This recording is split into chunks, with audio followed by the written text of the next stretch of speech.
Welcome back to the Deep Dive. So today we are ditching the history books and the usual single tech breakdowns. We're looking at the map. Right. And I don't mean a map of, borders and rivers. Yep. I mean the map of the immediate future. We're diving into the World Economic Forum's Global Risks Report 2026. This is the 21st edition. And I have to say, usually these reports they're a mix of corporate speak and some mild warnings, but this one, it just hits differently. It really is a shift in tone. For the last few years, the big buzzword has been polycrisis. We've talked about that one before. Exactly. This idea that we have climate and war and inflation all kind of tangling together. But this 2026 report, it suggests we've graduated from that. Graduated. We've moved past the crisis phase into something more structural. They're calling it the age of competition. The age of competition. When I first read that title, it sounded almost spirited, like the Olympics. Yeah, or a really intense market. Right, where the best product wins. But digging into the executive summary, it doesn't feel sporty at all. It feels, frankly, predatory. That's the right distinction to make. It's not competition in the sense of, may the best man win. It's competition where the actual rules of the game are being dismantled while we're playing. Wow.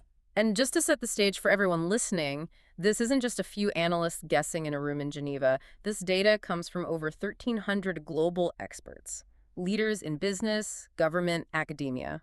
And they are not a cheerful bunch right now. Not at all. The numbers are actually startling. 57% of these experts expect a turbulent or stormy decade ahead. 57%. And only 1%, literally 1 in 100, anticipate a calm outlook. So our mission today isn't to doom scroll then. No. It's to look at the dashboard and see what all the red lights actually mean. Exactly. We need to understand the terrain to navigate it. Okay, so let's unpack this age of competition.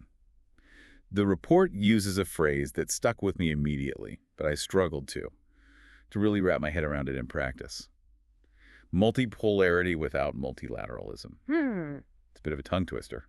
What does that actually mean for us on the ground? It's the central thesis of the report, really. Think of multipolarity as a neighborhood where there isn't one big boss anymore. Okay. It's not just the U.S. calling the shots, and it's not even just a U.S.-China duality. You have middle powers, countries like India, Saudi Arabia, Brazil, and great powers all asserting themselves.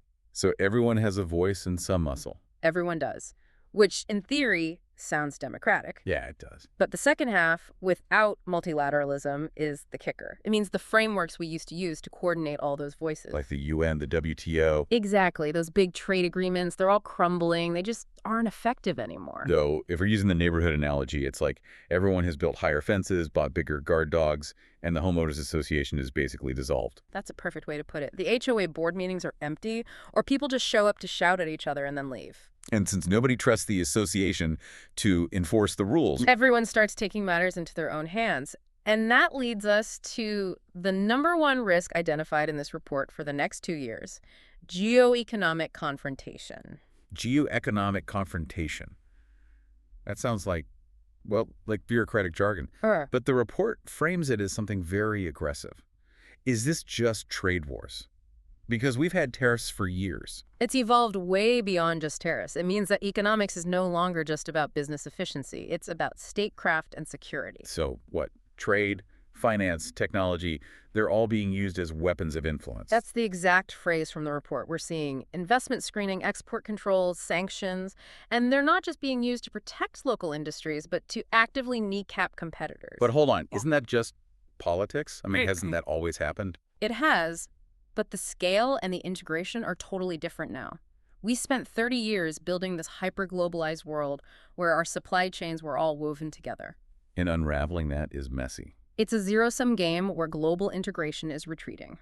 And it's not just the superpowers. If the U.S. and China are weaponizing their economies, every other country and every major company has to either pick a side or build a fortress. So if I'm a business leader, or even just a consumer, I can't just go buy the best chip or the cheapest steel anymore. I have to look at the geopolitical map first. Precisely. And that creates friction. Friction costs money. And that brings us back to the sentiment in the report. A 14 percentage point increase in negative outlooks compared to last year. The experts are seeing this every man for himself mentality just accelerating. And that volatility, it hits us right in the wallet, which brings us to the second big pillar of this report. They call it an economic reckoning. Mm. Now, usually when we talk about the economy, we talk about inflation or jobs, but the report is screaming about a debt wall. This is one of those risks that's been sort of slow moving. We've been ignoring it, but now it's here. The report points out that nearly 45% of all sovereign debt in the OECD, that's the club of wealthy nations, matures between 2025 and 2027. Wait, almost half of the debt comes due in the next 2 years? Why is that a crisis? I mean, governments refinance debt all the time. They just issue new bonds to pay off the old I one. do. But think about when that old debt was issued. A lot of it was from the pre-2022 era or during the pandemic stimulus. When interest rates were near zero. Exactly. Governments were borrowing for free. Now they have to refinance that massive pile of debt at today's rates, which are significantly higher. Oh, I see. It's like a homeowner who took out an adjustable rate mortgage at 2%, and suddenly the rate resets to 6%. Yes. The monthly payment explodes. That is the perfect analogy. And for a government, that monthly payment is interest service. If a country is spending a huge chunk of its budget just paying interest to bondholders, that money has to come from somewhere. It squeezes out infrastructure, healthcare, education. Or, and this is crucial stimulus money, if there's another shock. So the safety net has holes in it because the mortgage bill is too high. Right. And just as we hit this debt wall, the report points out a massive risk on the other side of the ledger. The artificial intelligence bubble. Okay, I have to push back a little here. Mm-hmm. We've been hearing AI bubble for 3 years. But look at the internet. That was a bubble in 2000. It burst. But the internet didn't go away. It changed the world. And the report isn't saying the tech is a scam. Okay. It's saying the financial model is currently out of balance. The report notes that total AI spending is estimated at, what, $1.5 trillion in 2025, rising to $2 trillion in 2026. That is an astronomical amount of capital expenditure, CapEx. What are they even buying with that? They're buying GPUs, they're building massive data centers, they're literally rewiring energy grids to power these things. But the risk. The risk the experts highlight is the mismatch. The revenues, the actual cash coming back from businesses using AI aren't matching the speed or scale of the spending. Not yet. So it's the field of dreams problem. If we build it, they will come. But what if they don't come fast enough to pay the electric bill? Exactly. And investors are notoriously impatient. If the use cases for AI don't turn into profit margins quickly, you could see a sudden pullback. And here's the nightmare scenario. The one the report sketches out. Imagine the AI bubble bursts. Tech stocks crash. Trillions in value evaporates at the exact same moment that governments are hitting that debt wall and can't afford to bail anyone out. That is a vicious cycle. You have a private sector crash and a public sector that's completely broke. It dwarfs the risks we saw with other hype cycles, like quantum or nuclear fusion. AI is so integrated into the market now that a correction there just shakes everything. And when the economy shakes, people get angry. Which pivots us to the societal section of the report. This is the part that felt the most visceral. The report talks about values at war and a rule of law recession. That term, rule of law recession, is chilling. It is. We usually think of recession as a GDP number, but a recession in justice. The report says that in 2025, 68% of countries surveyed saw their rule of law decline. What does that actually look like on the ground? Are we talking about crime waves? It's deeper than just street crime. It's about the streets versus elites dynamic. The report describes a world where regular citizens feel completely excluded from decision-making. They look at the headlines we just discussed, elites fighting trade wars, tech giants gambling trillions on AI. While their own cost of living is high and their services are being cut because of that debt squeeze we talked about. Yes, it feels like the social contract is broken. I play by the rules, but I can't get ahead while the people at the top are just rewriting the rules for themselves. And when people feel the system is rigged, they stop respecting the system. That's the rule of law recession. Yeah. It's why inequality is ranked as the most interconnected global risk for the second year in a row. It just fuels polarization. Which fuels political instability. Right. And the report links this directly back to technology. It's not just that people are mad about money, they are terrified about their future relevance. We need to talk about the white-collar rust belt. This is a phrase that I think is going to define the next few years. Very. We all know the history of the original Rust Belt manufacturing towns that were just decimated when factories moved or automated. Right. Hollowed out downtowns, loss of community identity. The report warns we are about to see that happen to office parks and city centers that rely on knowledge workers. The concept they use is jobless productivity. Which sounds like an oxymoron. And Can you have productivity without jobs? well, with AI, the economic output, the GDP can go up because the machines are so efficient, but the human labor required to generate that GDP goes down. Oh. One of the negative estimates the report site suggests AI could eliminate up to 50% of entry-level white-collar jobs in the U.S. within the next 5 years. 50%. Mhm, I mean, yeah. I'm sitting here, I consider myself a knowledge worker. And I'm thinking about recent graduates. Yeah. If the bottom rung of the ladder is just gone, the junior analyst, the paralegal, the coder, how do you even start a career? You might not. And that creates what the report calls a crisis of meaning. It's a crisis of meaning. Work isn't just about a paycheck. It's a social structure. It's identity. If we create a lost generation of young people who are locked out of the economic engine because an AI agent does the job for pennies, that alienation feeds directly back into the polarization we just talked about. It's lighter fluid for extremism. Absolutely. It really connects all the dots. The tech bubble, the inequality, the anger, it's all one system. But speaking of tech threats, there is one more looming shadow in this report. It's the stuff of spy novels, but the experts are taking it dead seriously. Q-Day.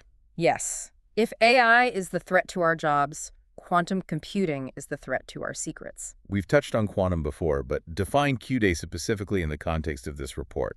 So, Q-Day is the hypothetical moment when a quantum computer becomes powerful enough to break the encryption standards we use today, specifically RSA 2048. Yeah. Think of current encryption as a math problem that is so hard it would take a standard supercomputer 1,000,000 years to solve it. So, your bank data is safe. For now. Right.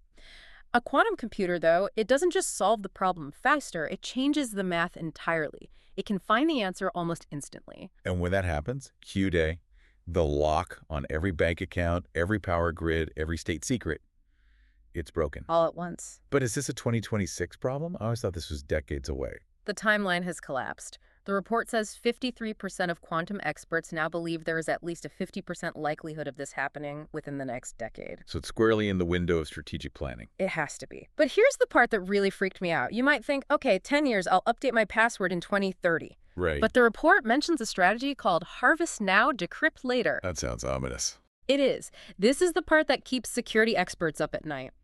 Bad actors, state intelligence agencies, criminal syndicates, they know Q-Day is coming. So they are hacking systems now. Oh, wow. They're stealing encrypted data that they can't even read yet. Your medical history, intellectual property, classified government communications, and they are just storing it, harvesting it. So they're stealing a locked safe, putting it in a massive basement, and just waiting for the invention of the key. Exactly. The day Q-Day arrives, they unlock everything they stole 10 years ago. So if you have secrets that need to stay secret for a long time, they are already at risk. And are we ready for this? Not even close. The report states only about 5% of organizations have quantum-safe encryption in place. We are facing a massive preparedness gap. Okay, let's just take a breath.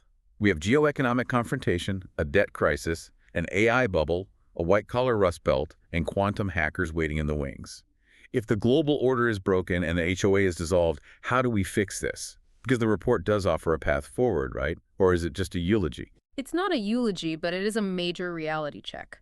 The report essentially admits that global consensus is dead. Dead.